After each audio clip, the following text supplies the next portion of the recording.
সংগ্রামী সাথী বন্ধুগণ,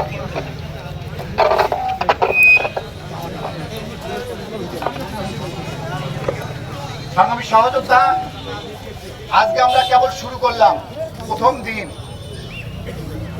আমরা এখন ধান কাটা চলছে, জানেন, ধান কাটা চলছে, গ্রামের কৃষক ধান কাটছে। আমরা জনসভা করবো, গাইবান্ধাবাসীকে দেখাবো আমরা কত শাপলা করে আছি, দেখাবো একটু সময় সময়।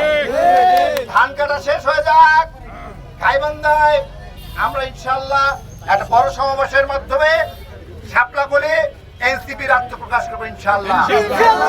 আমরা যে নবগঠিত কমিটি পেয়েছি, আমার নেতৃত্বে যে 61 বিশিষ্ট কমিটি হয়েছে, তার নেতৃত্বে আজকে আমরা এখানে পুষ্পমাল্য অর্পণ করেছি। আমরা প্রথমত বক্তব্য রেখেছি, আজকে একটা শহরে বিজয় র্যালি, একটা আমরা বিজয় মাস উপলক্ষে আমরা বিজয় র্যালি সারা শহরে প্রদক্ষিণ করেছি। ইনশাল্লাহ আগামী প্রতিটা প্রোগ্রামে আমরা উপস্থিত থাকবেন। আপনাদের অধিকার আদায়ের লক্ষ্যে আমি খাদুল ইসলাম খুদি লাস্ট রক্তবিন্দু ইনশাল্লাহ চেষ্টা করবো।